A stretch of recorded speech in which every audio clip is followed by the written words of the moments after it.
Hey, it's Josh from NavalX, and today we're going to be talking about OTAs, otherwise known as Other Transaction Authority. I know a lot of people have heard about them, but don't really know, how to use them or too much about them. So we're going to talk about them for a little bit. All right. So first off, what is an OTA? Now, I bet in the past, when dealing with the government, you felt strangled, kind of buried in paperwork. Well, an OTA tries to make that a lot easier. It's basically a blank sheet contracting method with the government. However, like I said, most people are unaware of OTAs or even how to use them. And that will just not do. So let me just, take this, just throw that out there. We do not need that anymore. We are going to change that.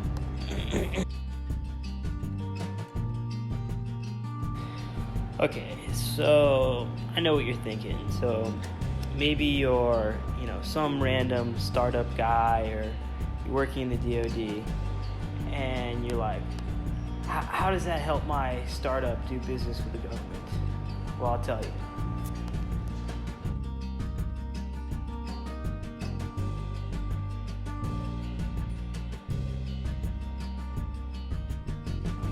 Start off with, there are really three OTA types.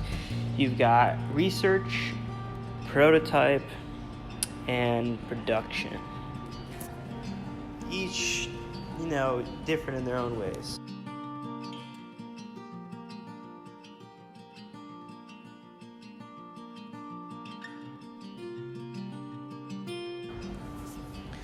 So the research OTA, it was really first established by NASA in 1958, and it was like a way for them to conduct research and get money a lot faster.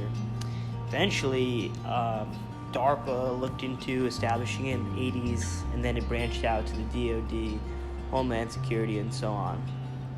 And what it does is it allows really a cost-sharing plan with DoD and partners. Companies gain a lot more autonomy than they would with a FAR contract, and something called CICA does not apply, which is the Competition and Contracting Act. Really, the one you're going to be working with in the DoD is something called a prototype OTA, and Congress actually just expanded their definition of this quote.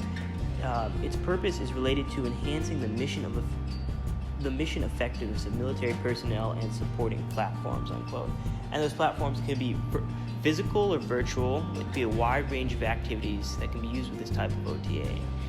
And the really awesome thing is that there's a simple transition to a follow-on contract. It could transition to a FAR, but it will actually transition to something called a production OTA. So, production OTAs. Now, I don't want to talk too much about them, but really, think of it as a follow-on OTA to a prototype OTA. That sounds like a lot, but really, it's really like a contract to get you set up and start producing your product, right? So, used for scaling and employment of that initial prototype OTA that you set up. All right, hold a sec, guys. I got to replace this. Okay, be right back. Yeah, here we go. All right, cool. Just get this set up here. All right, so some good news. Actually, a lot of people in DoD have been using more OTAs, and according to Bloomberg News, the DoD has been pushing for this. And as you can see in this chart here, we had something like less than $500 million spent on OTAs in 2013. And now in 2017, OTAs make up like $2.5 billion in DoD contracts. And I think it's projected to continue on this path. All right, so I'm just going to give you a quick example of the DoD using an OTA. So back in 2009, the U.S. Army needed to create a GPS-guided mortar, and So they sent out a message that they need to get this done, and this was able to happen specifically because of an OTA. By 2010, Alliance Systems, Tech Systems had developed a fully functional mortar, won a competitive shoot-off against Raytheon and General Dynamics, and was selected to provide that weapon. Alright, thanks again guys for watching, for taking your time to check out this cool little video we set up here at Naval X. And if you have any other questions, any problems, feel free to email us, check out our website, come down to our offices in Alexandria.